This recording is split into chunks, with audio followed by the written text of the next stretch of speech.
o'clock on this Monday morning, September 15th. Thanks for joining us on ARC Rochester. I'm Abby Fridmann. I'm Dan Schrack. We have 2 full hours to get through this Victory Monday. So let's run down what we have brewing for you. All right, so coming up, coffee, chocolate, and a Hollywood star. Today, we're chatting with actress Rena Sofer, best known for her role on General Hospital, and she's coming to Rochester for the upcoming Coffee and Chocolate Festival. That is happening next week, but we're going to get a preview of the event and a meet and greet experience that you can take part in. It sounds delicious. Absolutely. Coffee and chocolate, Why not? Then we're looking ahead to an event that's bringing the community together to eliminate racism and empower women. The YWCA's Empowering Women Luncheon is returning next month. We're going to take a look at this year's theme and some of the guests on the panel. And then later, get ready to believe in magic again. We're going behind the curtain of OFC Creations' upcoming production of Finding Neverland. We'll be joined by one of the stars of the show you may recognize from the reality show, RuPaul's Drag Race. But before all of that, let's get a first check of the forecast because we are going to experience some warmth today and plenty of sunshine over the course of the next 7 days.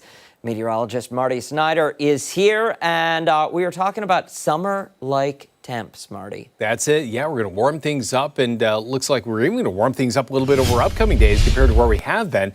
And we did start the day with some fog, kind of a neat view there from the wham cam where you can see that fog as it kind of moved around, ebbed and flowed a little bit. But notice as the skies brightened up, we gained just a couple degrees there. That was all we needed to really show a lot of that dissipating. Now, still keep in mind, still could be a couple of isolated pockets out there, but for the most part, we've seen that process begin as far as taking care of some of that, and that trend will continue. And we're starting with temperatures the 50s now, 53 currently. That relative humidity beginning to pull away from 100%. Still up there, so still a couple places could see a little bit, especially through the Finger Lakes. But otherwise, going forward throughout the day, it's not going to be a long-term issue. We'll be in the upper 70s for highs today under a good amount of sunshine, and then longer term, may even add a little bit to those numbers tomorrow. Probably a few degrees higher, 81 then. 82 and 83 heading into Wednesday and Thursday. Then a very weak front passes through Thursday into Friday week, and the fact that it just is not going to have much moisture to work with. So we'll cool things down a little bit, but likely not much of any precipitation with that frontal passage, and averaging a little closer to 70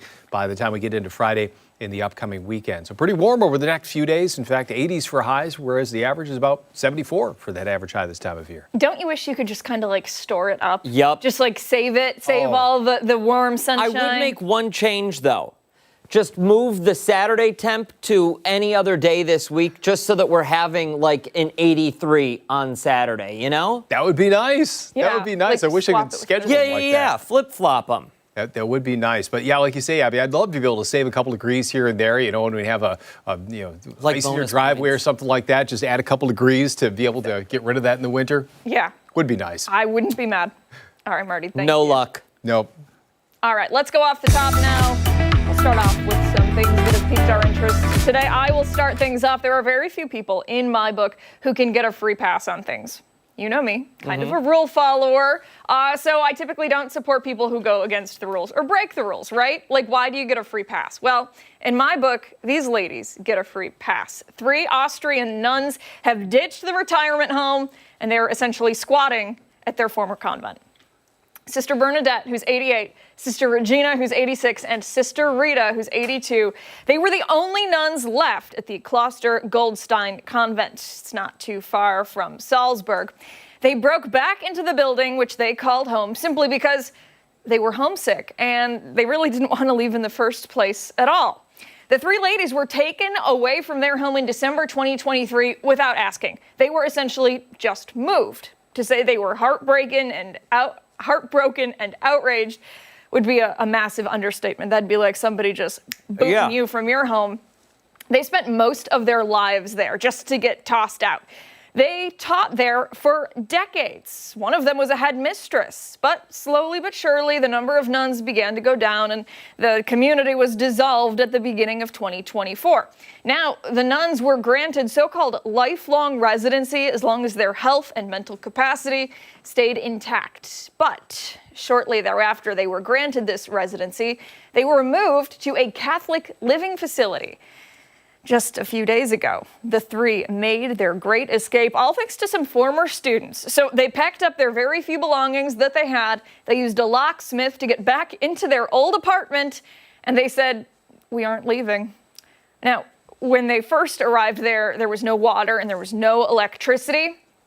It seems like things have gotten significantly better, though. It's been a couple weeks, and they are still there now with water and electricity. The provost, though, calling their decision incomprehensible and said their rooms aren't usable for the care that they need. They even took down the stair chair so that they could easily get up and down in this apartment that they lived in. So they reportedly aren't getting a lot of help at all from the convent, but the community has decided to step up, getting groceries and medical care to those nuns.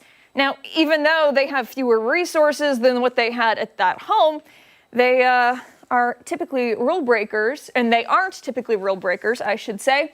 Sister Bernadette said, quote, "Before I die in that old people's home, I would rather go to a meadow and enter eternity I love that her. way." I love it. I love it too. I think it's great. And you know what? I love the nuns. I think, they're so cool. Really, they're like so, for the most part, go with the flow. They're like, we don't need a lot. We just need water, we need electricity, and we want to live where we want to live. They're not asking for a TV. They're not asking for air conditioning. Like, it's just, basic needs. And they're like, we just want to be here. This is where we've lived. They don't even need their chairlift. They broke into the place. Yeah. Listen, it sounds like a movie. It does. 3 nuns outside of the convent with a crowbar and, Sister Act 8. Yeah. Yes. Yeah. I love this. No, I do too. Do we know who owns the building? Why the building is closed? Yeah. Obviously, because, go ahead. Yeah, so because there were so few nuns. Sure. They basically were like, okay, well, we're going to do away with the nun program. Basically, you guys can stay here as long as you're still healthy.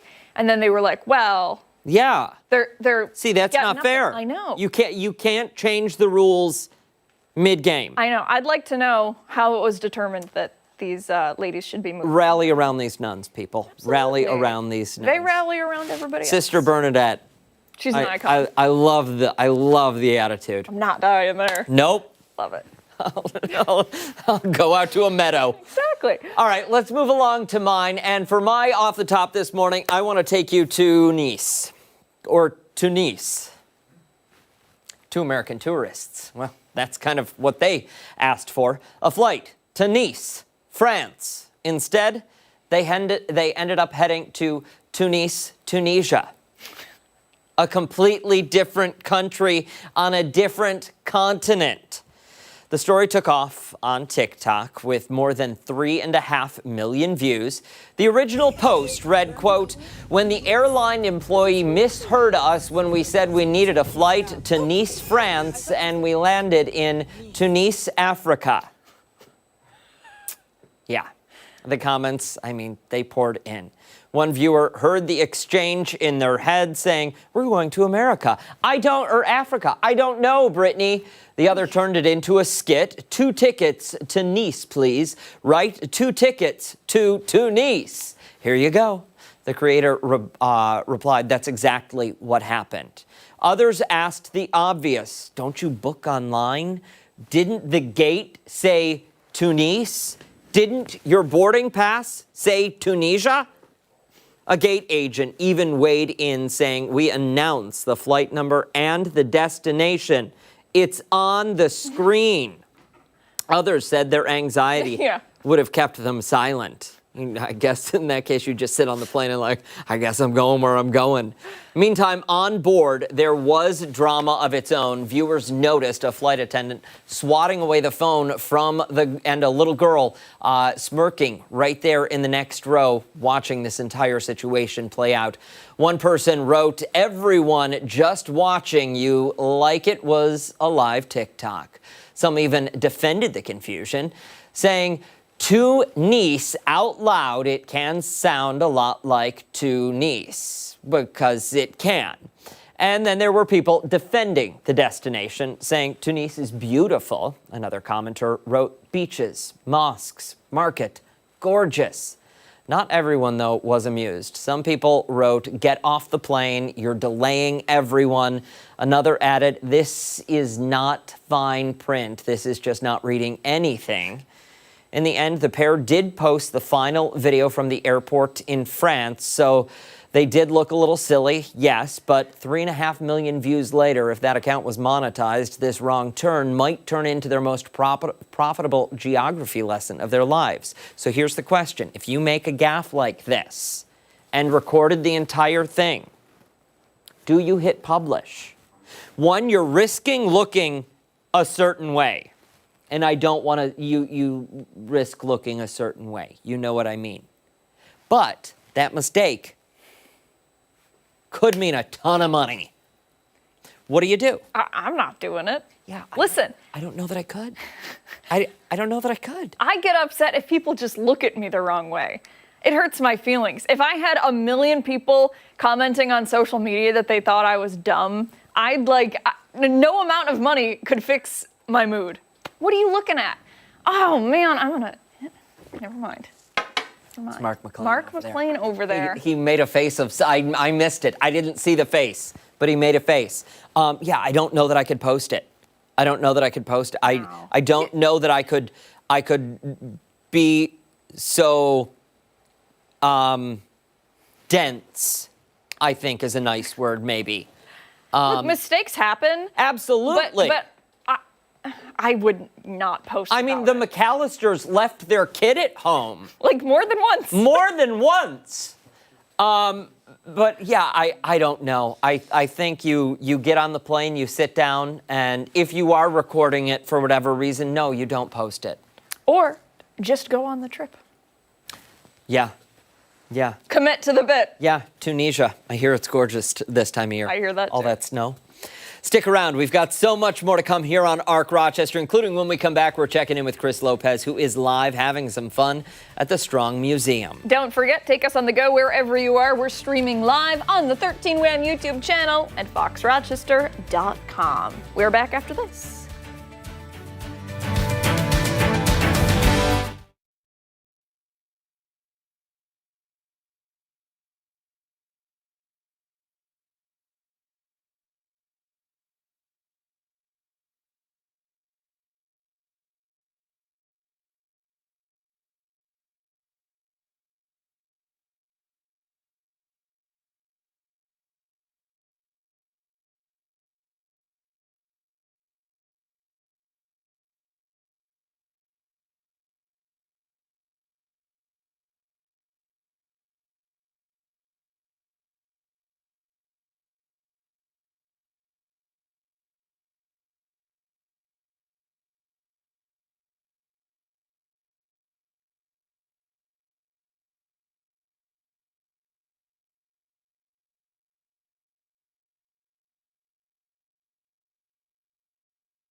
For the next 2 months, the Strong Museum of Play is making back-to-school season extra fun with some special discounted pricing. Yeah, families can dive into some of the fan favorite exhibits for half price. Chris Lopez is live there this morning, showing off everything that they have. Chris loves the video game area. Absolutely does. Love the Pac-Man section. I'm playing upside down, so I'm not doing too well right now. But this is just one of the games that you can play in the World Video Game Hall of Fame. I've been here twice now, and every single time I'm finding out something new. And the person that helps me with all of that is Shane Reinwald, my tour guide for the morning. This is one of your favorite spots, though, right? Yeah, this is definitely a personal favorite. So World Video Game Hall of Fame, part of ESL Digital Worlds. But it explores all the best games of all time, the most iconic games, but also looks at how video games impact everything from culture to business to technology. So I love the deep dive in the history, but I also love getting to see some of my favorite games like GoldenEye 007. We were talking about this. These guys got into, the World Video Game Hall of Fame last year? So they were part of the 2025 class earlier this year. So it was the 4 games here, GoldenEye 007, Defender, Tamagotchi, which kind of bridges that gap between a toy and a video game. So super cool digital toy. And then Quake, which anybody that remembers playing Doom, same creators. One of the first games I thought that was actually incredibly scary, being a 5-year-old on that, or however old I was on the PC, trying to roam my way down some dark hallways. If you were playing that at 5, you were... I was scared. Absolutely. But you guys have also, the displays here, which are great, but then there's interactive spots that are over here, which really teach you stuff and take you down a deep dive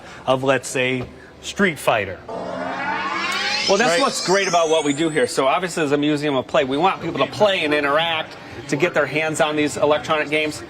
But we're also a history museum. So for the parents, the grandparents, and the kids as they want to learn more. But to be able to get that backstory of, well, why was this game created? Why is it important? What does it maybe tell us about the culture of the time? Not just gaming culture, but maybe what was happening in any particular decade. Is there anything in this Toy Hall of Fame that you think people overlook, that they should know about when they come here? Like, hey, I get it. It's great to play all of the video games up here. That's a nice shiny thing. But what is something hidden in the dark that you feel people should know about? Yeah, so for Video Game Hall of Fame here, there are a couple things that I really love pointing out. So a lot of them are related to archival materials. Okay. So we actually collect the things that people are creating before they create the games. So one of my favorites is Will Wright, who created The Sims, the most popular best-selling PC game of all time. We actually have his notebooks where he's writing down, like, what will this game look like? What would the characters do? And all of the details. So you get to see sort of that creative genius. Like, how did this game that's so incredibly popular, how did it come to be? How did it spring from somebody's mind? Okay, there is one thing that I want to point out, and it's this. Can you explain this to me here? Because a lot of moving components, it looks incredibly old. We kind of delved into it a little bit the last time, but I want people to know about it for this time. Yeah, so there's always a debate about what is the first electronic game, and with historians, there is never a consensus. There isn't necessarily one answer, because things were happening in different pockets all over the world. First game, this is a recreation of it. But it was at Brookhaven National Laboratory in 1958. They rolled this machine out, and it was the first time that people in the public could play a game. So there were games in labs and computer labs in different spaces, but this was a demonstration of technology has changed so much. Come and play this game. And you imagine it's 1958. Yes. And it was federal money doing this because they want to show, like, we are advancing. We are, we're in the middle of the Cold War. Technology is changing. And look how cool. Now you can move this little ball and you can manipulate it back and forth on this tiny little screen. So at the time, it was magnificent. And that's incredible. And then what's also incredible is a special someone is coming into town, a creator of Pong, right? Yeah, so this is a little preview. So October 3rd, it's a Friday in the afternoon. We're going to have a special talk here at the museum. This is Al Alcorn. He created Pong. He was one of the earliest employees at Atari. So full of wonderful stories from the early video game industry. And there's some talk. We may even swing by the studios. He may be talking to Dan, Abby, or Steph about his creation in the not too near future. So stay tuned for that on Fox Rochester. I'm going to send it back to you guys in studio. We're going to another part. I think we're going to the Toy Hall of Fame. Yeah. Can't miss out on the Toy Hall of Fame. Back to you in studio for now, though. You are having way too much fun there this morning, Lopez. Yeah, I wish I could just play all morning, and Yeah, that was honestly. my job. Get paid for it. You can do the same exact thing I'm doing. You just got to step off the anchor desk. They've told right. us we're not allowed. Yeah. We get yeah. one a quarter, and that's it. Yeah. Thanks, Chris. Thank you. We appreciate it. All right, don't go anywhere. When we come back, this morning's weather trivia. Mark McLean will be with us on the other side of the break.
Welcome back. Meteorologist Mark McLean is joining us now. We have sunshine on the way, we have warm temperatures on the way, and we have weather trivia. Yeah, and what a nice forecast, right? I mean, the weekend, it may never rain again.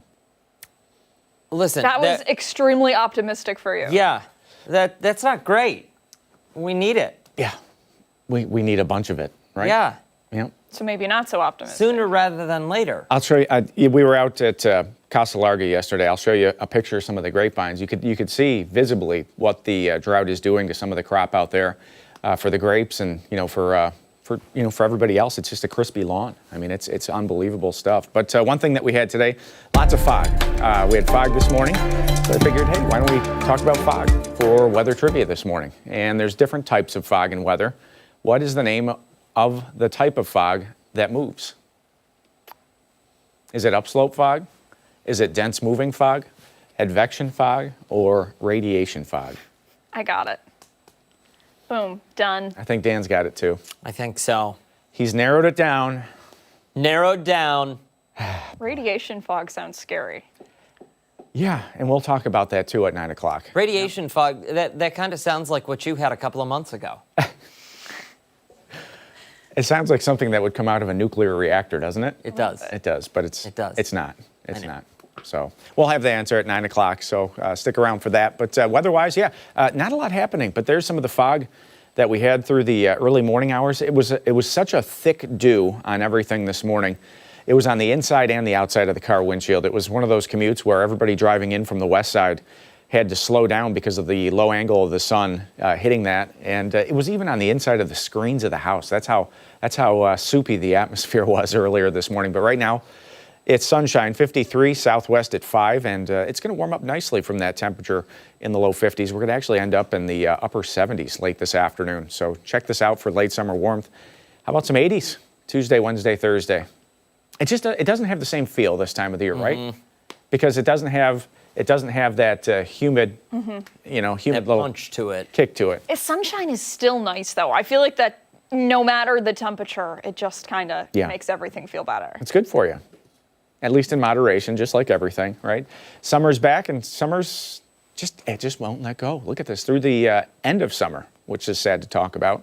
But this is even taking us into next week. It looks like there's another little warm-up on the way, and we'll see temperatures back above normal again, but a little dip late this week. But satellite radar, it's just huge high pressure, and this was the same case last week, just sitting over eastern Canada, the eastern U.S., and it's going to sit there for the next few days. That dry weather persists, so no rain in the forecast, and at least in the next 7 days, we don't see any substantial chance for rain in the forecast, which is a little bit unusual. 60 by 9 o'clock, 74 at lunchtime today, 77 at 4 o'clock. It's going to be a nice warm afternoon tonight. Mainly clear sky, 53 degrees, some patchy fog out there, light and variable wind, and a 7-day forecast that is nice to you if you have anything to do outside. Look at that. I mean, we'll drop back into the upper 60s for Saturday.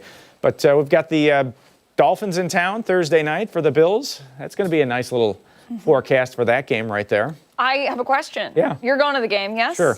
Are you wearing your Dolphins gear? I have mixed emotions on that. Real bad experience once. Really? Yeah. What happened? Sometimes people aren't very cordial when you're wearing the colors of the other team. Yeah. Yep. I'll bet. I mean, especially the Dolphins. Yeah. Come on now. Yeah. Not that there's much of a rivalry anymore because, I mean, really, they haven't done anything in 20 years. But, hey. So, are you going to? I don't know. I haven't decided yet. Okay, all right. I haven't decided. I have a shirt that has, like, all the Hall of Famers on it. Okay. Of the past. Yeah. Like the good Dolphins, not today's Dolphins. Dan Marino, right? Marino's on it for sure. Does Kim get any say in this? No. Really? Nope. You might be driving separately then, my friend. Listen, she's the best. She's a good sport, and she Yeah. knows that the Bills are going to win. So she's, True. she knows that she'll be right. We've arranged for special transportation to the game. Yeah. Love that All right. for you. Hey, listen, she'll get the special transportation. You're walking. You'll be tied to the back. All right, McLean, Yeah. thank you. Much more to get to this morning on ARC Rochester. Hey, we are back on the other side of the break.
Monday morning. Thanks so much for sticking with us here on Arc Rochester. We are celebrating a Victory Monday because the Buffalo Bills are now 2-0 on the season. Yeah, a dominant win yesterday afternoon over the Jets. Buffalo grounding them through a strong rushing attack in the 30-10 win. For more on yesterday's game and some of the big takeaways, we are joined now on the phone by Dan Fates and Mike Catalana. Gentlemen, good morning. Thank you for joining us on the way back. Hey, good morning. It is just me at the moment. Dan is on his way downstairs. We're getting packed up to head back to Rochester. So you're stuck with me today solo until Dan and I get on the road to head back from the game yesterday. No worries, Catalana. No worries. Okay, so yesterday I feel like was the complete opposite of what we experienced in week one. Yesterday, I mean, Abby said it earlier, you know, halfway through the game, it was kind of like, okay, well, I'm getting a little sleepy here because we know how this is going to... Well, yeah. I mean, we know how this is going to play out. Yes and no, because, you know, I was saying that. I was, like, laughing about it. And then I'm thinking, okay, this was exactly what happened the week before, though, against the Ravens, except the Bills made the comeback. Yep. You didn't want to let your guard down, right? No, you can't do that. It's just funny. I think you guys should be a little upset with the Bills. Here they are in an 8:20 game, and they make you stay up till the very last second. You lose sleep, don't sleep. Some people went to sleep early. Yesterday, you're all set for this Sunday 1 o'clock game, and I'll be honest with you, I thought it was over at about 2:15. They took the Jets out of the game. They took the crowd out of the game. I was expecting down here, look, this team is awful. I shouldn't say that. They have been awful, awful franchise. But they got a new coach. They played well last week. The fans are trying to give some hope to their coach who used to play for the Jets. So it's only week 2. The place was quiet. Like, they took them out. And to your point, you know, Abby said at the beginning, like, they ran all over them. They stopped them. I mean, Justin Fields did nothing at quarterback, nothing. And so the Bills had it in hand. And sure, there could have been a chance at a comeback, but I think even the Jets knew it. I mean, he punted down 20-3 on a 4th and 3. They kicked a field goal when it was 20-0.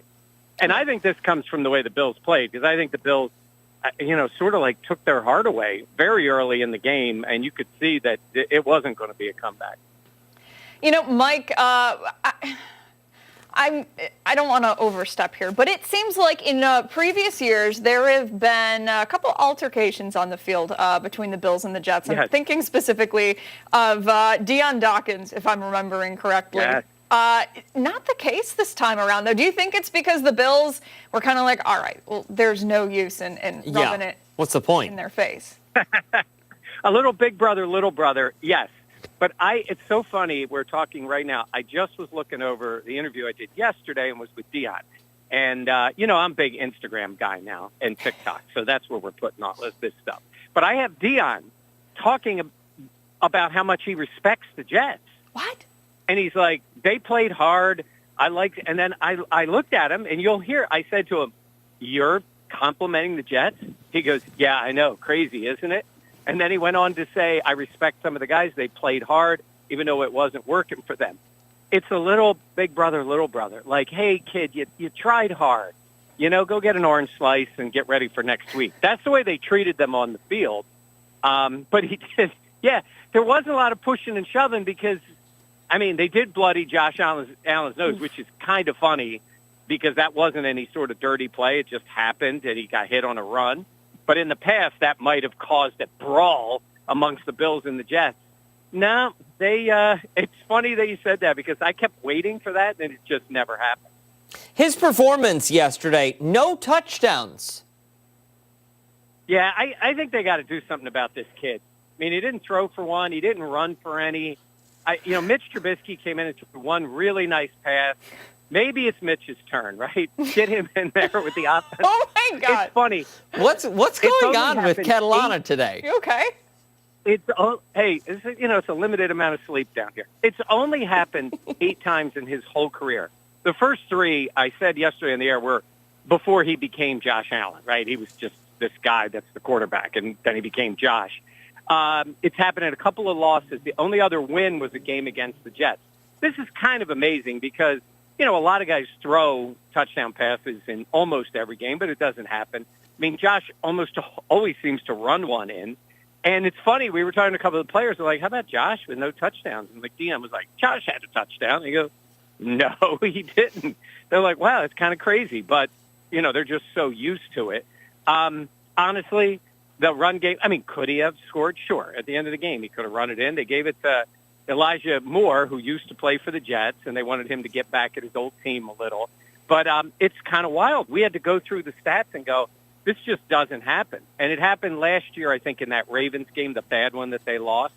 But usually it's like either he got hurt or he came out of the game. Like, obviously, he started in New England last year. If you want to count that game, he took one snap and then sat down. I'm talking about games he actually played. It rarely happens. And he was more concerned about getting his nose to stop bleeding than he was how many touchdowns he had. I understand that. That looked like it hurt really, really bad. Mike, I am wondering your thoughts on this. Do you think that maybe they are trying a different approach? So many people rely on Josh Allen's arm. So many people rely on Josh Allen to just, get it done. Just, get Josh over there. We just, do you think that the coaches are saying, okay, we really need to work on, spreading the wealth everybody eats here? Or do you think it's just like Josh's nose is profusely bleeding, let's just try to score some points?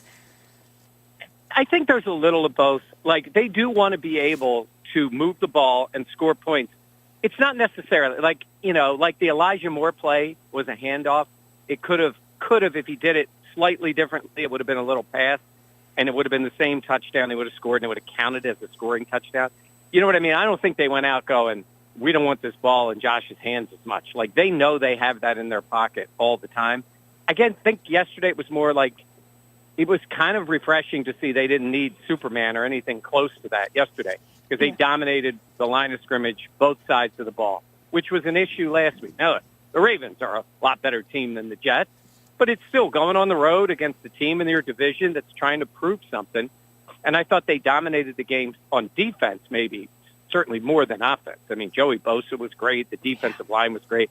It was nice to have a game where Josh could just play like a normal quarterback and they win easily because they're right back at it in what is today's Monday? It's 3 days, and they're playing again against the Dolphins. I want to talk about that. What are you predicting? Because whatever you predict is what my prediction is going to be, Kelley. Let's face it. Well, it's the short week is kind of wild for all these guys. It's funny when you watch the game and you're like, oh, great, we got a game Thursday night. And when you're in the locker room and you're seeing the guys, you're like, they got to come back and play another game on Thursday. I mean, that's tough. It is a tough comeback. In fact, Josh Allen was saying, we don't really even look at the film from this game. The coaches do. They go over some stuff quickly, and it's on to the Dolphins. They barely practiced this week. Like, they're off today. I mean, they traveled back last night. They're off today. They'll have a walkthrough Tuesday. They're basically off with maybe a walkthrough or something they'll do on Wednesday, and then they play on Thursday. So it is a quick turnaround. I'm always confident when the Bills play the Dolphins. You're and the always, Dolphins always confident? Always confident when they play the Dolphins. Since Josh Allen's been there, he dominates the Dolphins. They find a way. When they're in Miami and they don't even play well and the Dolphins could win the division, the Bills beat them. When they're home and Josh Allen gets going, they blow out the Dolphins. I just think they have that team. And that Miami team was in a close one yesterday. I mean, they were terrible the first game. Close game and lost yesterday. I know they're 0-2, but some 0-2s are different than others. I think that team it's in a transition that they haven't accepted yet. They're going to fire the coach. They're going to make major changes. I think the culture down there is terrible. I see some teams being galvanized. The Chiefs will be galvanized at 0-2. They're champions. They've been champions. As much as nobody in Buffalo wants to hear anything about the Chiefs, they'll fight back. I don't know if the Dolphins will. And they lost a tough one to New England. I think it's going to be tough for them to come up to Buffalo. And I think we're going to see a little more of a Josh Allen show coming up on Thursday night. Let's hope so. Kelley, last question because we got to let you go. What's on the continental breakfast menu? What's so funny you say that? I went, and I'm like, looking like, it was like scrambled eggs. Then they had these waffles. And I go, and I'm not usually a waffle guy. I open the thing up.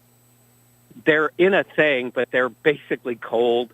And I'm like, I'm not eating this. I don't need it. I'm not eating it. So I had coffee and a little bit of like yogurt and an apple. How's that? Is that nice and healthy? Yeah, that is. Good for you. Good for you. Hitting all the food groups. Yes. Thanks, Mike. We appreciate it, Catalana. Drive safely. Don't forget, check out the Buffalo Plus YouTube page. Jenna, Mike, and Dan have their takeaways from yesterday's game, as well as a preview of Thursday's game. They're going to be doing that throughout the week.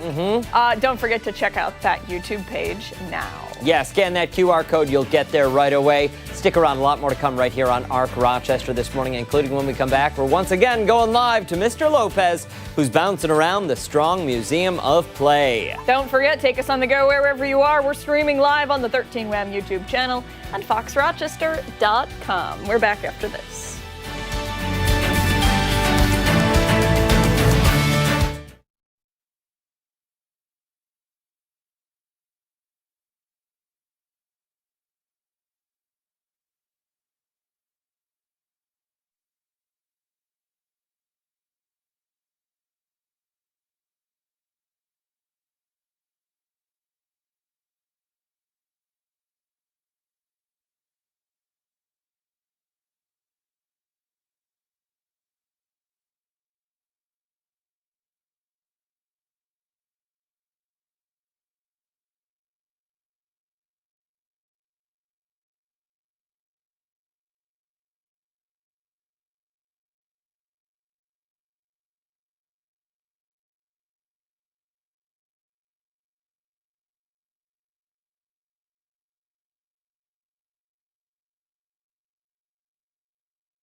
Welcome back. The Strong Museum of Play is kicking off the school year with a special back-to-school offer. For the next 2 months, families can enjoy half-price admission. Families are welcome to explore the hands-on exhibits, from classic toys to exciting interactive displays, all while saving big. Mr. Lopez is live there for us this morning, having some fun of his own. What's up? Hey, what's up, guys? All for half off. We've been exploring some of this place. It's 150,000 square feet, so we couldn't get to all of it. But we are in the Toy Hall of Fame. Guys, the stick. Introduced to the Toy Hall of Fame in 2008. You can't beat playing with the stick, I suppose, when you're 5 years old and you ran out of things to do. There's also the skateboard. There's the swing. There's the super soaker, the rubber duck, the roller skates, and then I also have Shane Reinwald. You're not in the Toy Hall of Fame, but you guys have a induction ceremony coming up soon, right? It's Toy season, Hall of Fame season. So September kicks off school season, but it's also the official start of National Toy Hall of Fame season. So the big thing coming up actually just Wednesday, so a couple days from now, we're going to announce the 12 finalists for 2025. So who are the 12 finalists that, you know, from all of the thousands of nominations that we've winnowed it down to. And then that leads into November being the induction itself. Usually 3, maybe 4 get in any given year. And these here, I believe, are the latest editions? Yeah, so these ones were the ones that came in last November. So all classic 80s toys. So My Little Pony, Transformers, and then Phase 10, which I found is sort of half and half. A lot of people remember Phase 10 like Uno, like all played it, and another half that don't know much about it. So I don't know where you fall here. I have no idea what Phase 10 is. How do you guys select, out of all of the toys that are in existence, you know, what makes it to the Hall of Fame and what maybe is reserved for the next year? Yeah, so we get nominations from all over the world, so we ask people to write in. So sometimes they're nominating something like Lego, and we're like, yeah, it's already in the Hall of Fame. But we get all sorts of fantastic ideas, and people are thinking of, you know, fun, imagination toys to, you know, the big branded toys. But then we have an internal team that kind of looks at main criteria. Icon status, geography, is there a learning component to these toys? And that narrows it down to 12 in any given year. And then we take the power out of our hands and we send it out to a National Selection Advisory Committee. So these are people that would know the cultural importance of toys. So they might be professors, child psychologists, people that work in pop culture media, that kind of come at it from all angles. And they help us come up with the 3 in any given year, which, let me tell you, not an easy process to narrow down. I can't imagine There's a lot of it great is. toys out there. When it comes to this section here, how important do you think this is for kids to know about it, to know their history of toys from the stick to something like, you know, something more, you know, tech savvy? What I love about this is that it's the wide range of toys. So, you know, everybody talks about the stick, but for us, it's this conversation piece of what is a toy? It doesn't have to be something that I used to say you get from Toys R Us or now you order from Amazon. It can be anything. And I think it's important for kids to explore the breadth of play in toys and really think about anything that is a vehicle for play, anything that's a medium or a mode for play can be a toy. And logistics for back to school season, how does it work? It's half off. Yes. But there's some rules and stipulations. Yeah, so Monday through Thursday, 2 to 5, half price. So you get 150,000 square feet of exhibit spaces, dozens of exhibits for half the price. This is a September through October back to school promotion that we're running. Okay. Not available on holidays, and there's just a couple extra things like the ropes course and butterfly garden that are always extra. Just that would be additions add-ons. onto that. But general museum, it's all included in that half off general admission, 2 to 5, Monday through Thursday. There we go. Parents, guardians, bring your kids. We only explored 5 spots. There's, I believe, 30-ish different exhibits Easily around this spot. 150,000 square feet. There's going to be something for someone. I promise you that. And we're going to have information on our website on Fox Rochester and 13 Wham, showing you how you guys can get here for back to school season over the next 2 months. Back to you in studio for now. Chris, we're hearing lots of birds. That's this, I think. Right? Is think that so. it? The speakers here. It sounded peaceful. Like, Yeah, I'm not we mad liked about it. I like it. We were wondering if, I don't know, they had like a wildlife refuge in there. Oh! That's me in the... Oh, man, okay. All right, I he's didn't just- notice He's this. gone. All That's right, me. We're we going... lost him. Bye. We lost Look at him. that, Thanks, man. Lopez. Oh, Yeah, man, we that's see on you. TV We see you. over here, Okay, man. okay. Oh, Bye. that's crazy. Speaking of crazy, coming up, this morning's Health in a Handbasket. We are back after this.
September is Whole Grain Month, a time to shine a spotlight on healthy foods that help fuel our bodies. Yeah, for this morning's Health in a Handbasket, registered dietitian and nutritionist Jen Hafley is here with some simple ways to incorporate more whole grains into everyday meals. Jen, thanks so much. Yeah, thanks for celebrating Whole Grain Month with me. What can I tell you about whole grains? Oh, What man. can't you tell us about Seriously, whole grain? you brought They a come lot in all here. shapes and sizes. Yeah. I feel like a lot of times people think whole grains, they think maybe whole wheat. So there are a few whole wheat products.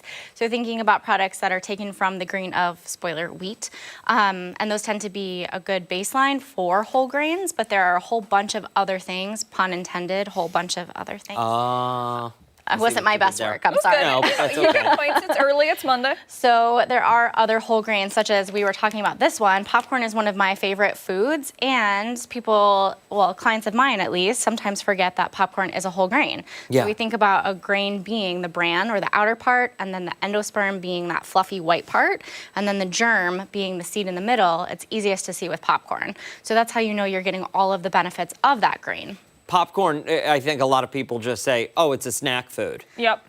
Well, snacks aren't inherently bad, right? Yep. They're helpful to maintain blood glucose levels between meals, but popcorn itself, as you can see on the bag, Wegmans has highlighted 1.5 whole grain servings, just because it's a little bit fluffier than a piece of bread, than a rice, than a pasta, so you get more volume for the same equivalent of a whole grain. So how many should you try to incorporate in your daily diet? So the USDA says approximately half of your grains be whole, but that's up to you. If you are working on some other health goals, then you always could skew a bit more towards like 75, 100% if you like the taste.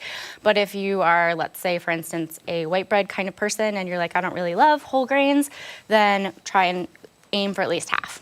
Okay, that's fair. What do you have next to that? So we have everyone's favorite right. pancake mix. This one is the chocolate variation, just to add a little bit of flavor.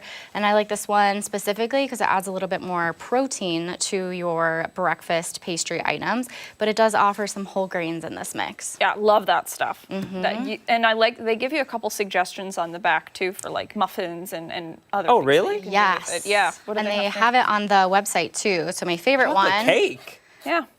is Okay. doing it in the microwave. So you mix it and then you put it in the microwave for a minute and it makes like a mug cupcake vibe. Yo. All about it, Jen. Yep. All Yeah. about it. All right, what else do we have here? So we have oatmeal. This one is probably a classic one, easy to do. And I would say if you're not necessarily an oatmeal fan or you're just getting into it, starting with quick cook, as you can see on this canister, you don't have to do a lot of prep with it. You can mix it with a lot of stuff. And my personal favorite way to incorporate it is actually to blend it and then add stuff in. So it's not as oaty.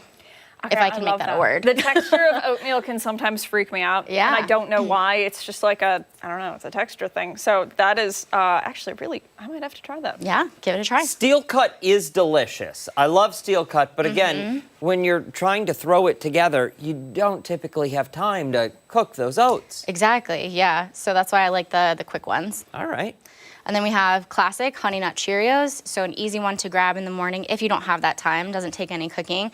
Provide some whole grains, and when you're pairing it with a yogurt, with a dairy product, and then a produce item, it's a pretty balanced breakfast.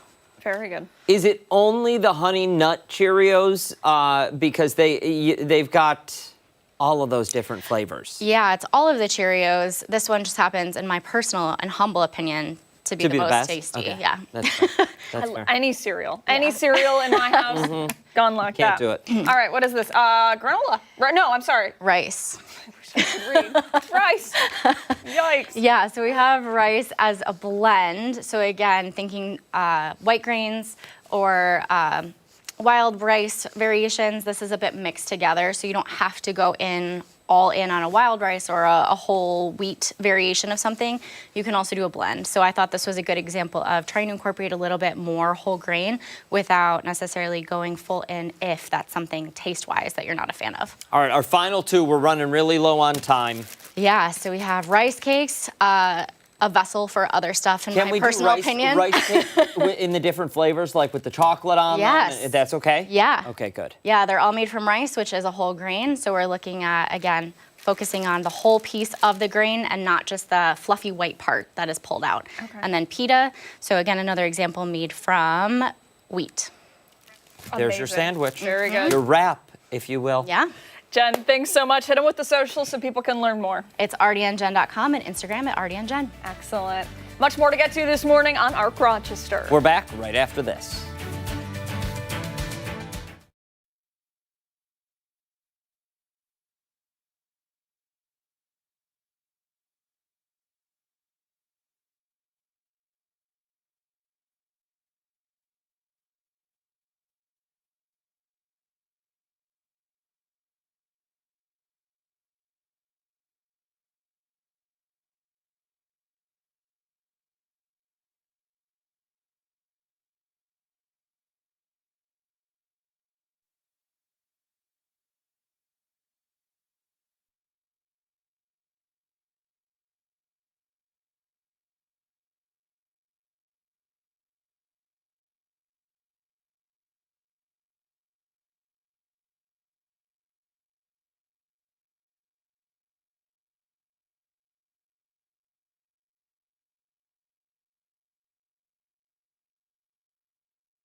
We have much more to get to this morning on Arc Rochester as we continue into the 9 o'clock hour. Stephannie Joseph will be here breaking down some of our top political stories. Yeah, she joins us now from the live desk with a preview of what's next. Hey, Steph. Hey there, guys. In today's political pulse, TikTok could once again disappear from U.S. app stores as soon as this week. What's being done today, just days before that ban is scheduled to go into effect. And why a GOP stopgap spending bill may not have the bipartisan support it needs 2 weeks before a government shutdown. That and much more is coming up in our 9 o'clock hour. Arc Rochester returns after this.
on this Monday morning, September 15th. Thanks for staying with us on ARC Rochester. I'm Abby Fridmann. I'm Dan Schrack. That is Mark McLean. He's here once again to give us the answer to the question of the day, the Muddy Paws forecast, and we're talking about some extended summer days that we're experiencing. I don't think you liked my illustration. No, I didn't. No, I yelled at you earlier because, listen. I did. You did? The thing you had on the screen behind us? No. Well, we can talk about that too. Yeah. What did you do? If it's part of this, you better run from the set. I do. Is Yes, this I a walk-off? Yeah. Oh, boy. Yeah. Throw the papers. Uh-oh. Ashley, just take us to black if he pulls it up. Maybe the show will go smoother. She's just saying everything always goes very well. Very well around here. Let's take a look at the question of the day. The weather trivia. It's about fog. We had some fog around this morning. What is the name of a type of fog that moves? Is it upslope fog, dense moving fog, advection fog, or radiation fog? Oh, see, now I don't know. You had a different guess? Well, yeah. Wow. Everyone went C? Everyone's going C. I feel like dense moving fog is something I've heard before quite a bit. So I guess I just kind of assumed that was the name for it, but maybe that's just like in layman's terms. So I guess I'll go C. Yeah. Dan's nodding. Yeah, too. of course. Whoops. And you see the Bay Bridge there, and the Golden Gate. They actually have a team that is constantly painting that bridge red. Like it's a full time. You go from one end to the other. And then you start over. That's it. Because of the salt water underneath, and it's always wet. It's damp because of the fog all the time. So it's a constant maintenance issue for them. But it's a moving fog. It forms when warm, moist air does this. Check this out. And this is what Dan was upset about. Fogchester, New York. Get it? That's Hetstonian right there. Nice. Advection fog. Okay, there's the cold land, and the land could be cold for many reasons. Warm, moist air going up over the top of that colder surface causes the fog to form. It causes the rapid condensation. You know what helps that process? This is what I was upset about. Yes. Garbage. What does that do to the ground? It makes it cold. So this is a type of fog that we usually see in the springtime. Advection fog, when that first warm southerly breeze comes in over the top of our snow cover, it can rapidly... They've got 2.5 feet of snow in that. Yeah, that's a little bit of overkill, right? Yeah. Yeah, we haven't had a good storm like that in a long time. And that's fine with me. Yep. Yeah? Okay. All right, well, bye. How about this Oh. cuddly little critter? Casey. So sweet. No muddy paws there, right? And it's dry. Honestly, it's dry paws as far as the eye can see. It's just huge high pressure sitting over the top of us, so we don't have any weather woes this week in terms of rainfall. And the other story here, do you know yesterday was the first day this entire month that had a temperature that was above average for the average in a day? Isn't really? I know, it's been so nice. It's been such a nice stretch of weather that we haven't had a single day this entire month that's been warmer than normal until yesterday. Okay. So we kind of broke that trend up, and it looks like that trend is going to continue thanks to that light southwest breeze and lots of sunshine. We'll see those numbers moving from the 50s into the upper 70s today. There's the average. Average down to 74 now, but we're well above average for the next few days. We'll be in the 80s for Tuesday, Wednesday, and Thursday of this week. Satellite radar shows why. It's just a huge high pressure setting up over the top of us, and that does a couple of things. First, it does not help us here. Here's a view of the grapes. Those do not look like happy grapes, do they? Not really. It looks like my lawn, actually.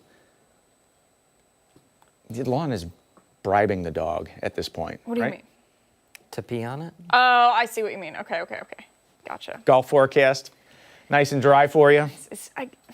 There are too many men in here. We need some ladies.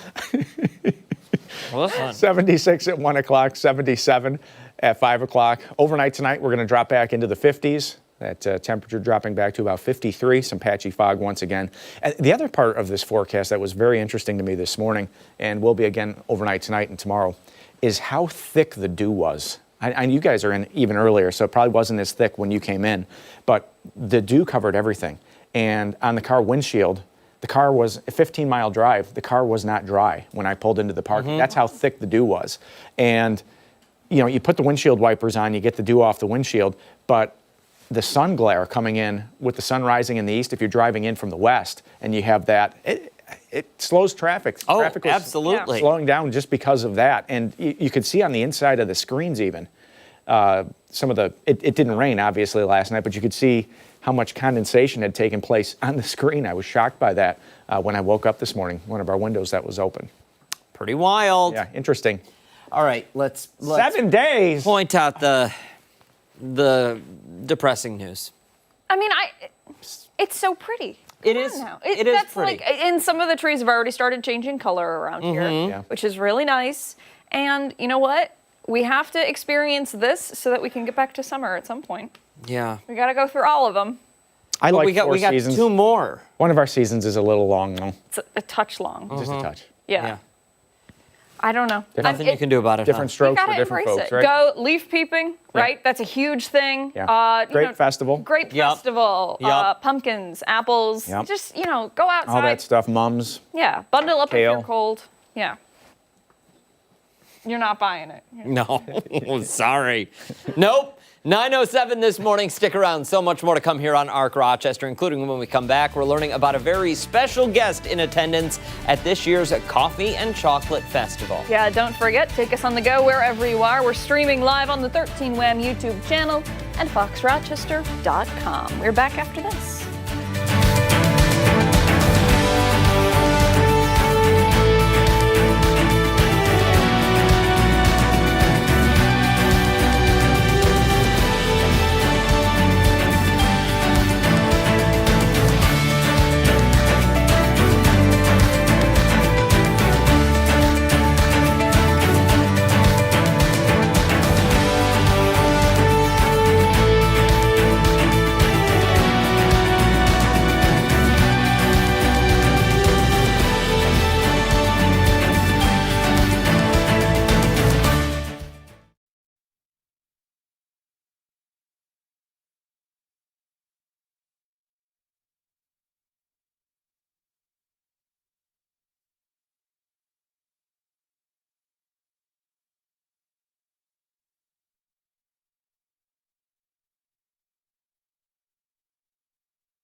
This morning, get ready to celebrate all things sweet, rich, and delicious because the Rochester Coffee and Chocolate Festival is back at the Convention Center later this month. And in addition to all the food and drink options, guests this year will be able to meet a Hollywood star known for her time on General Hospital and The Bold and the Beautiful. For more on the upcoming festival and how you can take part in the meet and greet, we're joined now by actress Rena Sofer. Rena, thank you so much for taking time out of your morning. Thank you so much for having me, Dan and Abby. I am so happy to be here. Rena, I'm sorry, I have to, Abigail, before we get into the interview here. Okay, growing up, lots of members of my family were big GH fans.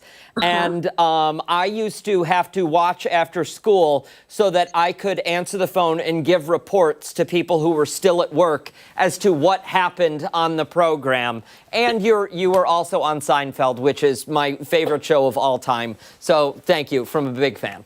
Oh, you're so welcome. Thank you so much for watching. Absolutely. Let's dive in, though, why you're coming to Rochester for the Chocolate and Coffee Festival. Well, first of all, what is better than coffee and chocolate? There is nothing to dislike about it. There is everything to love about it. So why not celebrate it? That's a really good point. Yeah, I'm on board. Listen, I am with you too, but why did you decide this is what I'm doing this particular day? Well, first of all, I just moved to New York from Hollywood. And so one of the reasons I wanted to do this is I wanted to explore everything that New York had to offer. And going up to Rochester and doing this just sounded like a lot of fun. And also, who doesn't want to be up in New York, up in the, in the beautiful fall, watching all the leaves change? I mean, you were just showing pictures of it. It's amazing. So I kind of want to go up there and see. This is true. You're picking a good time to be here. You absolutely are. You absolutely are. So New York State is now your home state. Is that what you're telling us? Yeah. Very nice. May we ask what prompted the move? Is it the delicious apples we have, the Four Seasons we have, the chocolate and coffee? What is it? It's all of those things. I love all of those things. But I think my husband and I, our kids basically moved. Our youngest went to college a couple of years ago, and we have been working towards kind of semi-retirement and moving to where we both grew up. So my husband is a New Yorker, and I grew up in New Jersey and Pennsylvania. And we know the weather. We love the Four Seasons. We actually love the snow. And we've always kind of hoped that when our kids were moved out, we would move on with what we wanted to do with our lives. And so it was New York. Well, we're happy to have you here. And I know a lot of people are looking forward to this big festival that's coming up. So you are giving people the opportunity to do the meet and greet. They can come, they can say hi. Tell us about that.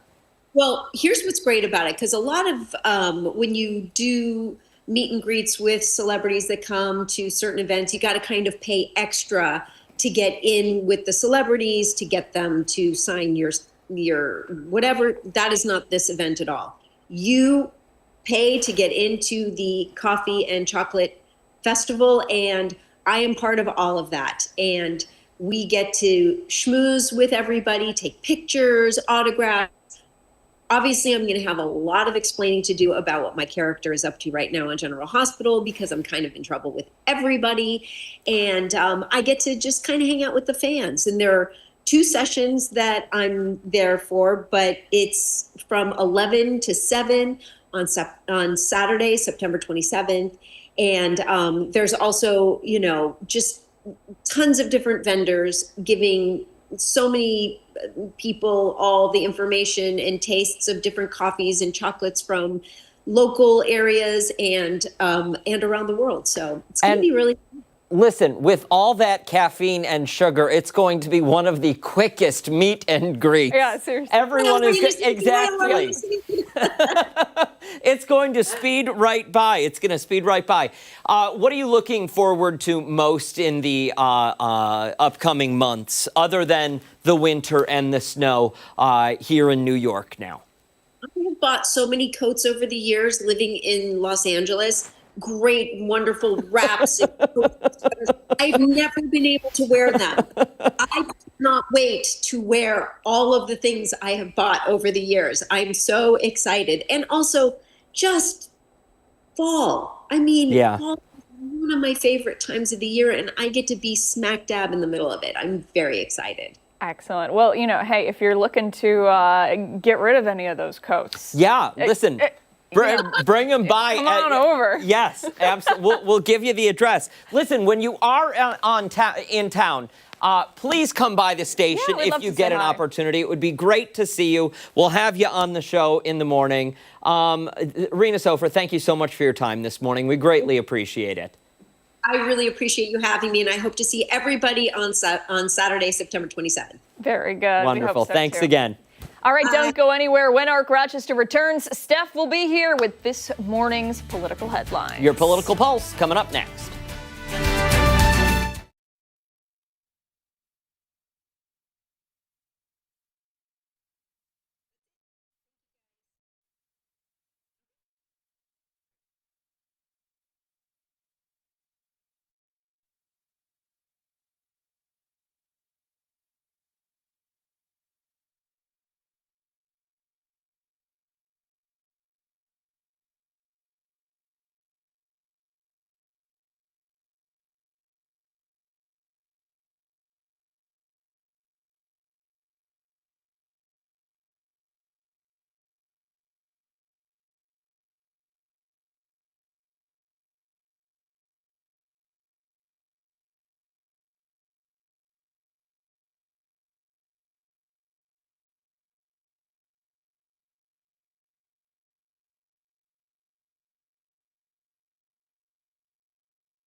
It's time for a political pulse check on Arc Rochester. We begin with the latest in the Israel-Hamas war.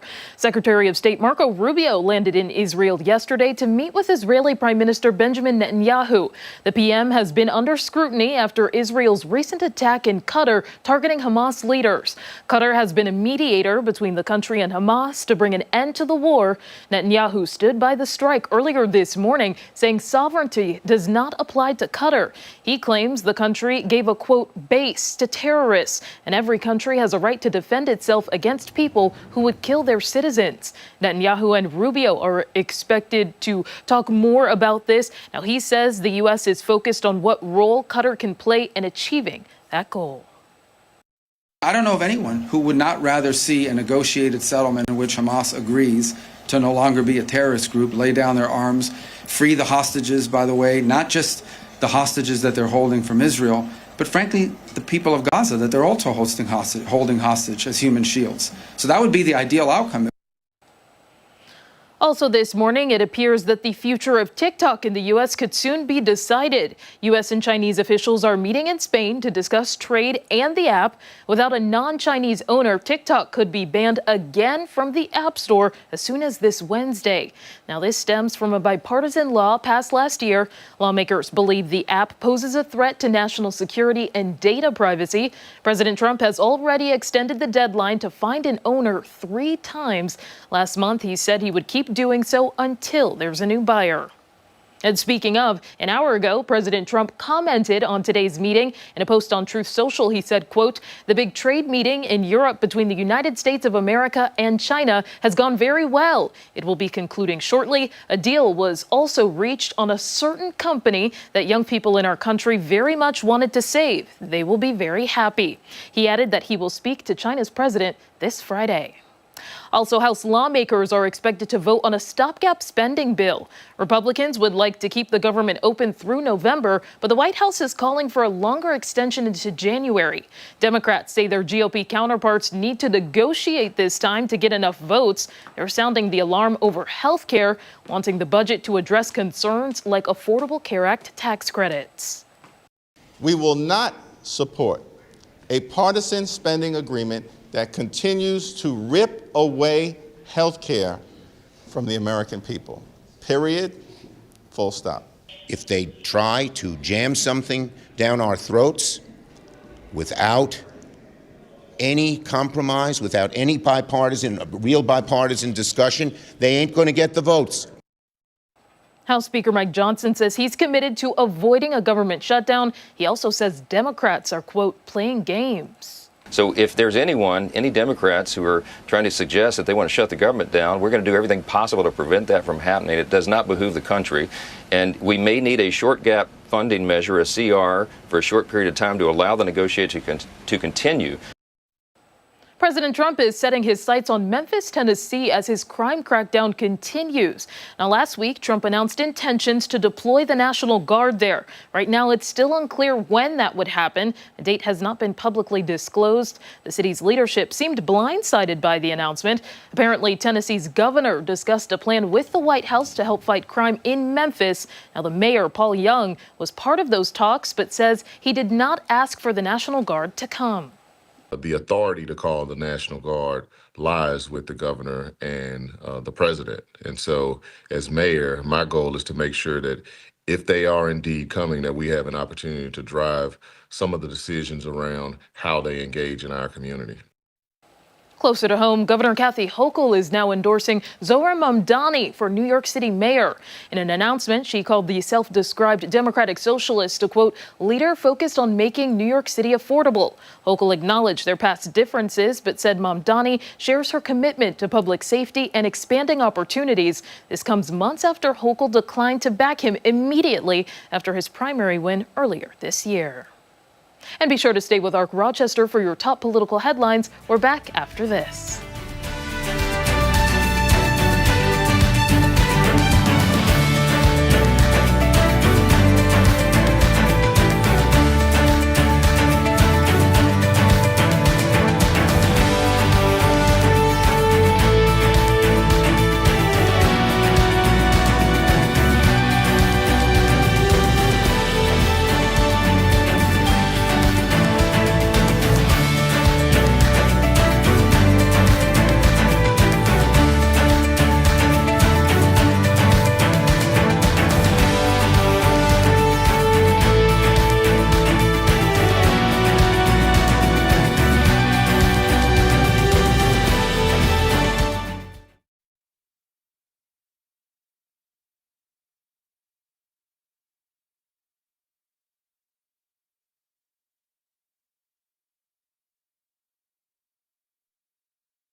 9:26 this Monday morning. Thanks so much for staying with us on ARC Rochester. Next month, the YWCA of Rochester and Monroe County is hosting its 19th annual Empowering Women Luncheon.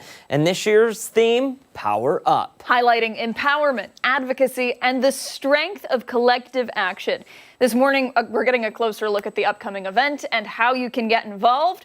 For more, we're joined now by Dr. Myra Henry, the president and CEO of YWCA Rochester and Monroe County. Thanks so much for being here today. Thank you. Good morning. Good morning. Thanks for having me. I want to start off by talking about this year's theme. Yes. Power Up. Yeah. The title itself, I feel like, says a lot, but tell us what that means. Yeah.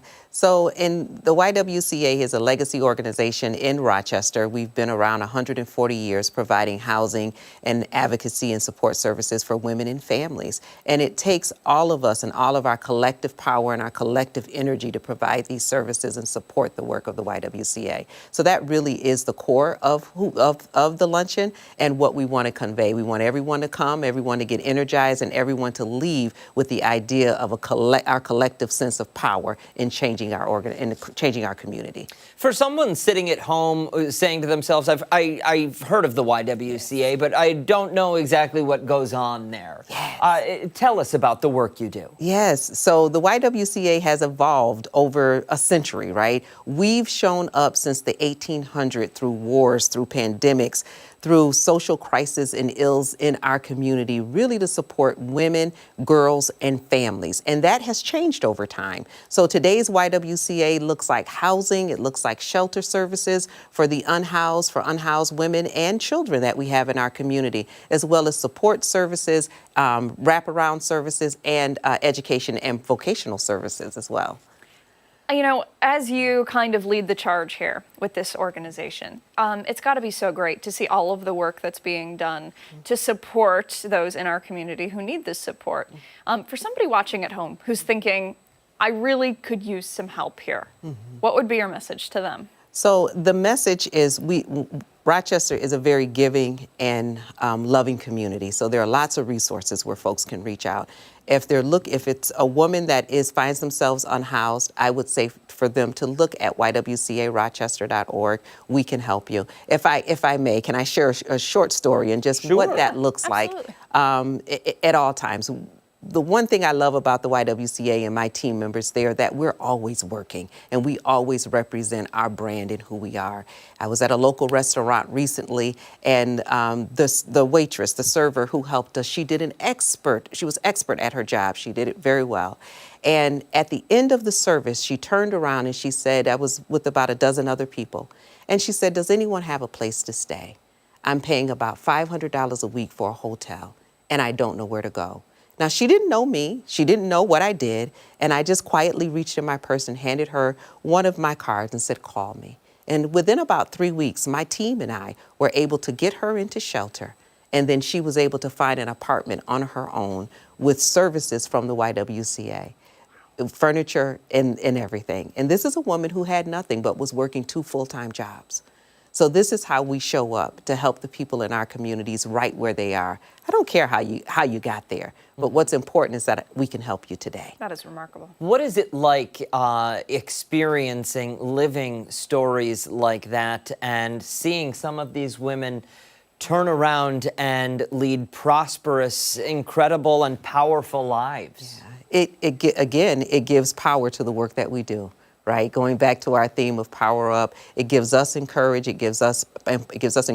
and power to continue to do the work day to day.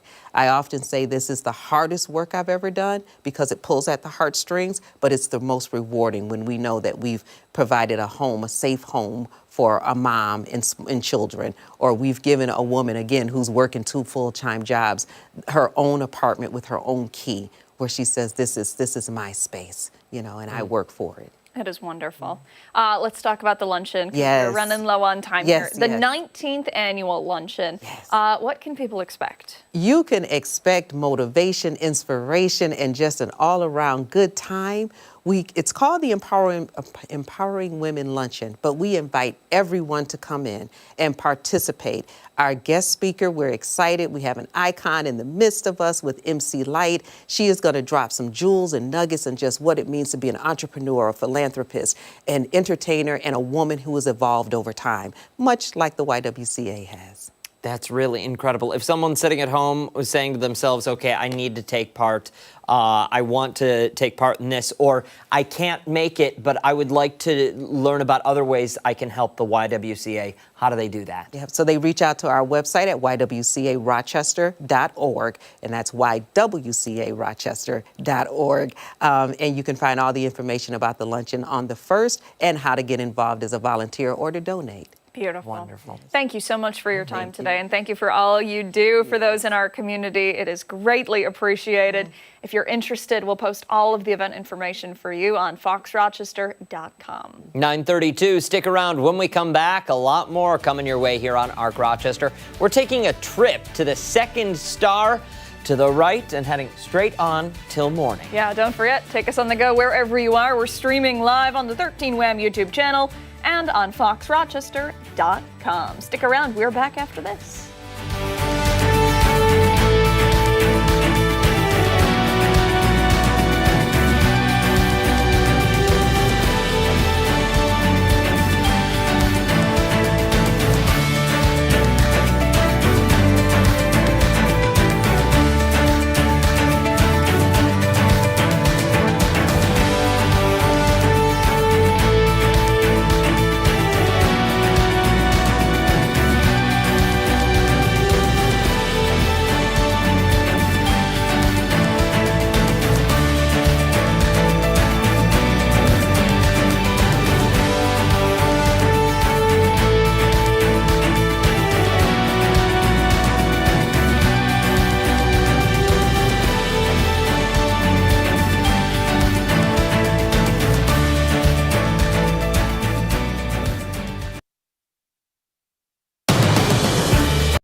46, welcome back. Magic is coming to the stage at OFC Creations, kicking off the theater's Broadway in Brighton series with the show Finding Neverland. Yeah, and this morning we're taking a closer look at the upcoming show that's filled with music, imagination, and just a little bit of pixie dust.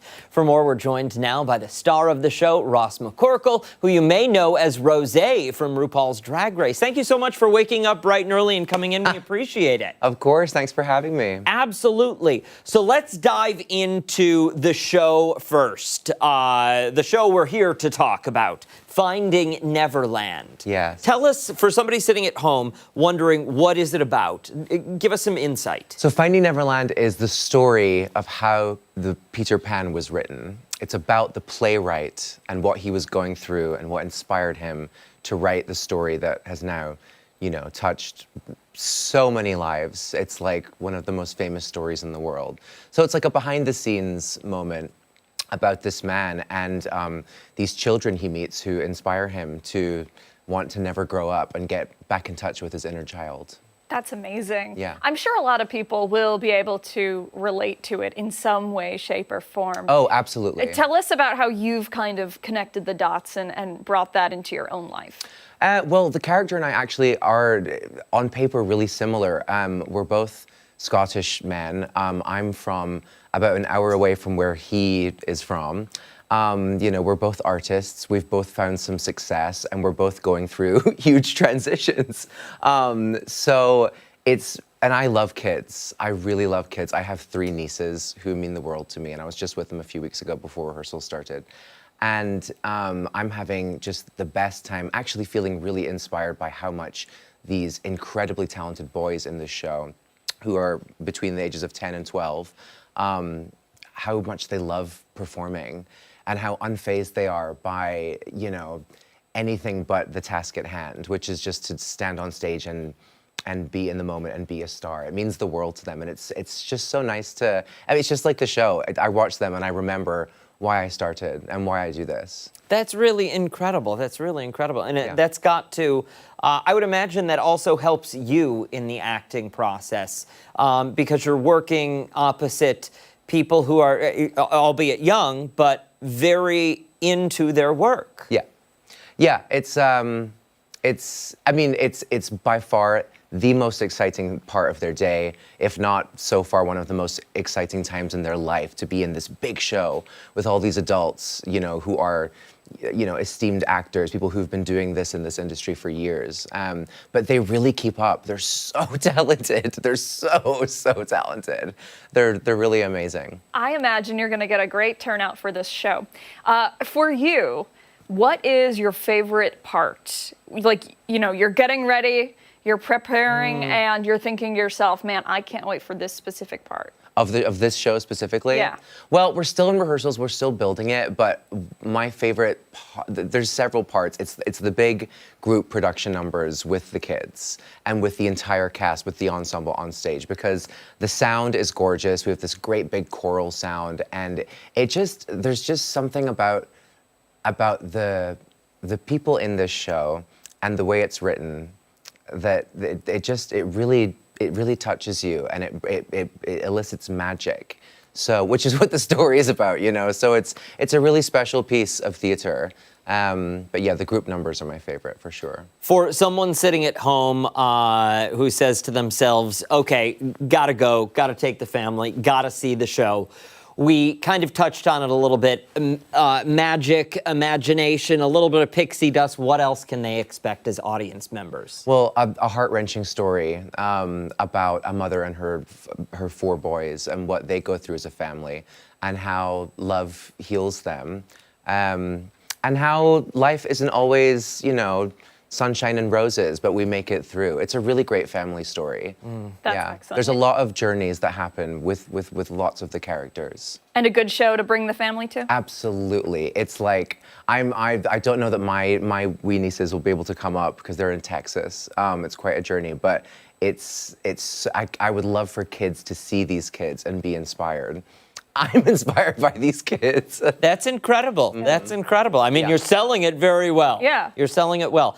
We got to talk a little bit because you have been on national television quite a bit.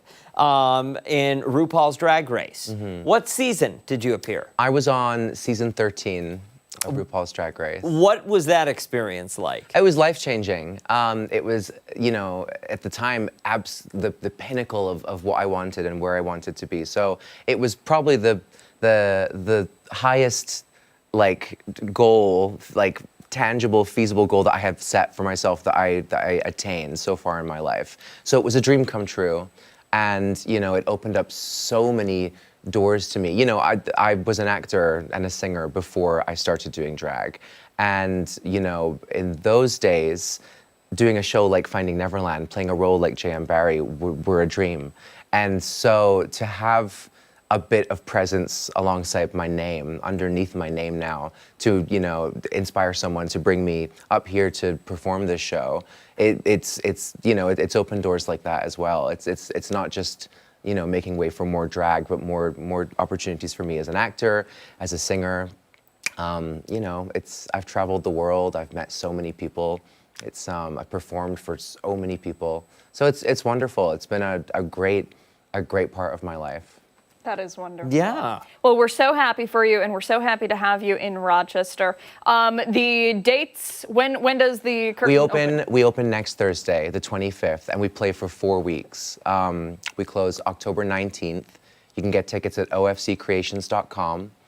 And I hope the whole city comes to see, because it's so special. I've worked in Rochester before, I've done theater here before, and the community is fabulous, but I really hope that people come and see this. Terrific. Thank you so much for coming in. We really appreciate it. If you want tickets or more information, you can find it all on foxrochester.com after the show this morning. We have much more to get to this morning. When we come back, a closer look at some of the stories that have people talking this morning.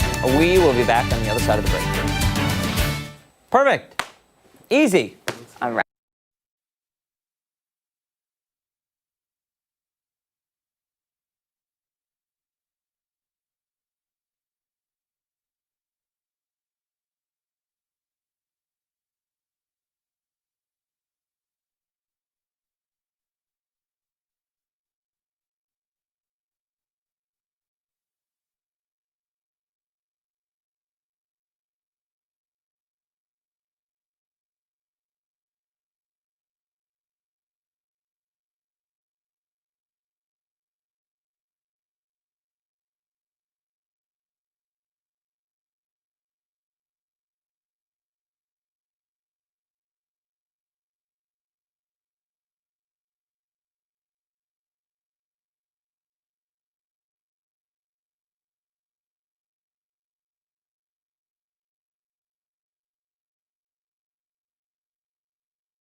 .45, it's time to see what's trending now, starting with a competition that some people are calling unfair. Yeah, a Reddit user posted a question into the Am I the Blank subreddit.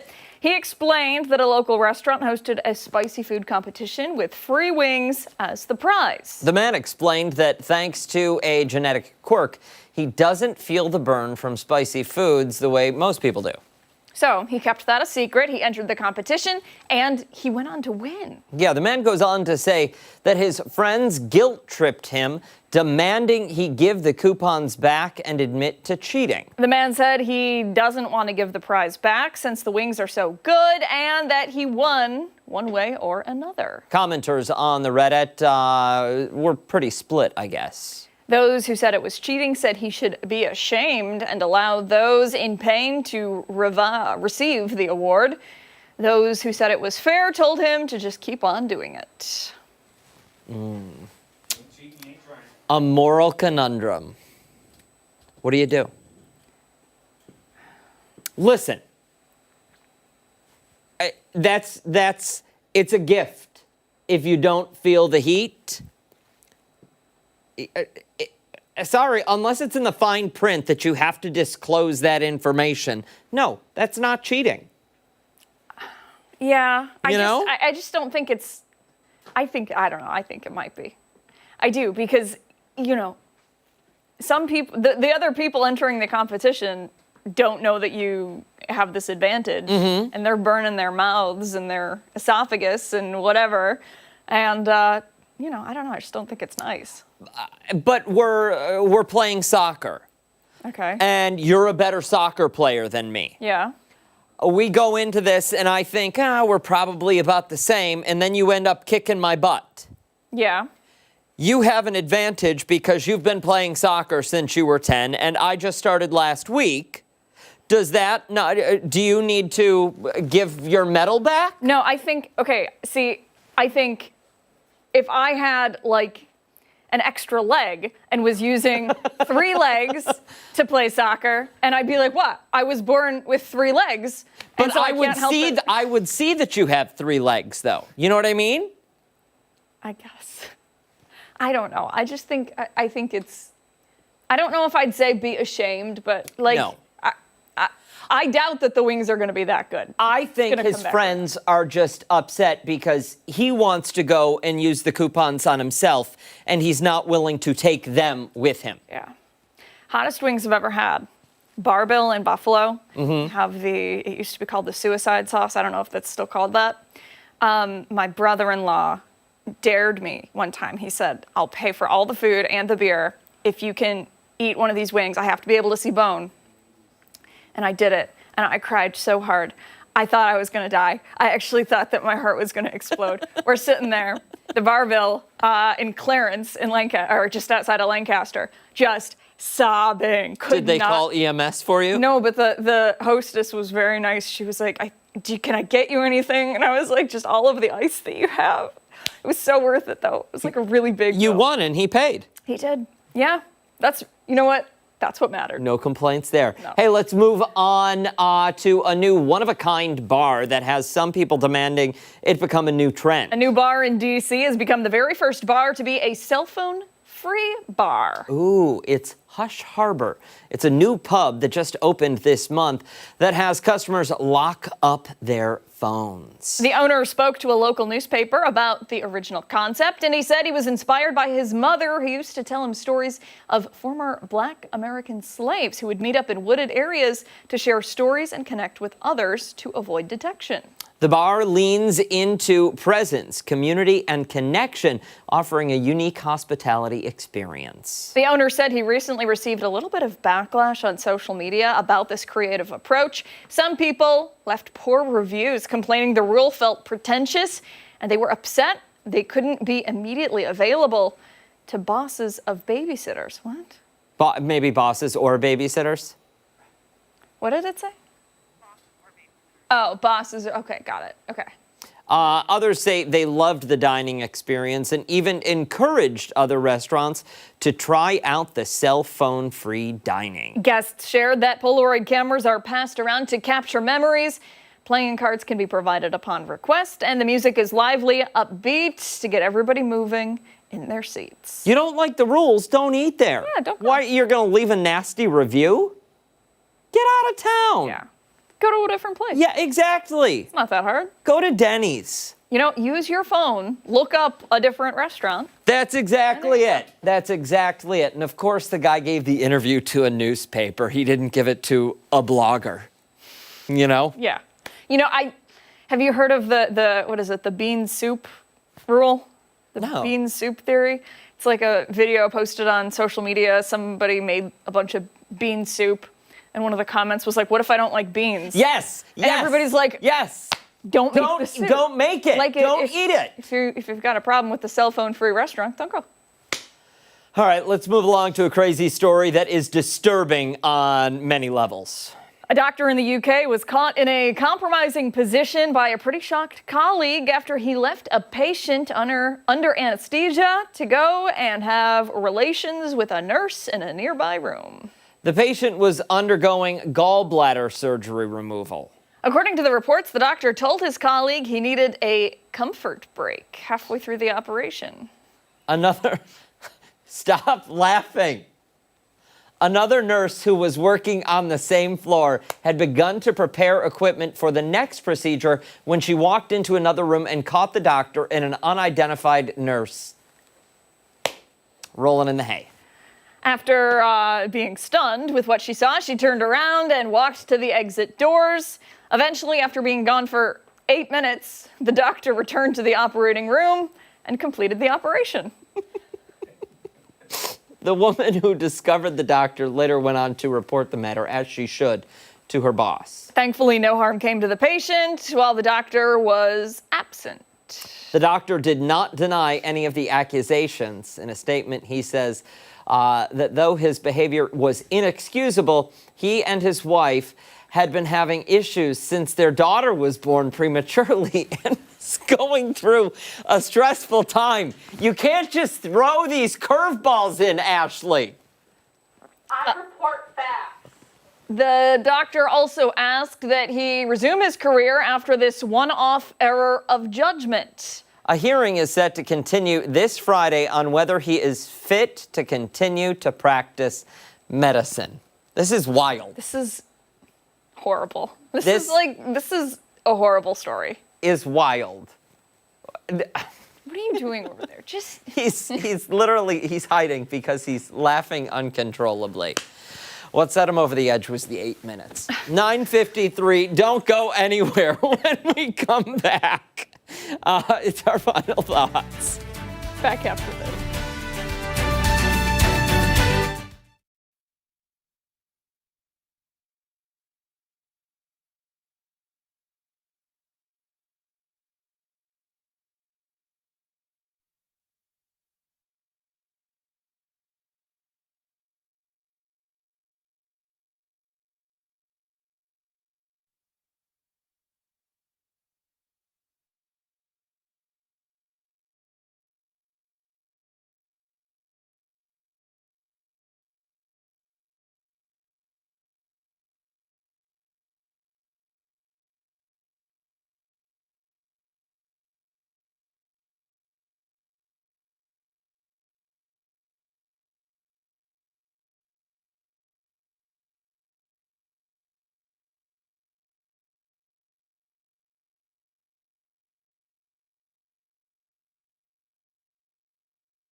There he is. It's time for final thoughts, says Dan Mason.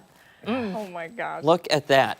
This is one of a courtesy kind. of Yeah. producer John Hanna, who does our ABC shows in the morning. And, you know, we had such a fun time doing the show with the Red Wings this past April. Now we have Dan Mason on our set permanently for the rest of all time. Final thoughts. He signed his forehead, Yes. which is nice. To all my friends at 13 Wham, thank you for all your support. Go Wings. P.S. Dan Schrack will never throw out the first pitch. Oh, I saw that in the fine print. It does not say that. It does not say Yeah, you that. gotta look. Well, wait, the brow line. Here's something I do want to show, because this does not do it justice. This thing is massive. Massive. Yeah. Look at this. Yeah. That's huge. It is. I mean, we all know Dan Mason has got a big head, but... Stop. Oh, burn. He's a saint. He's done literally everything. He's that's how did you get that to stand up, McLean? It takes skill. Meteorology fact. Takes skill, knowledge of physics. Where are we going to put it on the set? I don't know. How That do we thing is- put it on the set? Do we affix it to attach it to one of the walls? One of the lights. Have Dangle. Have him swinging around. Yeah. We like it, Dan Mason. Yeah. If you're watching, we appreciate it too. you. That does it for us here on ARC Rochester. Make sure to wake up with us again tomorrow morning, Dan Mason included, starting at 4:57 on 13 Wham. Says it ABC. right there. It says it on his forehead. Much more live local news coming up later today. 13 Wham News at midday. We'll see you then. Bye.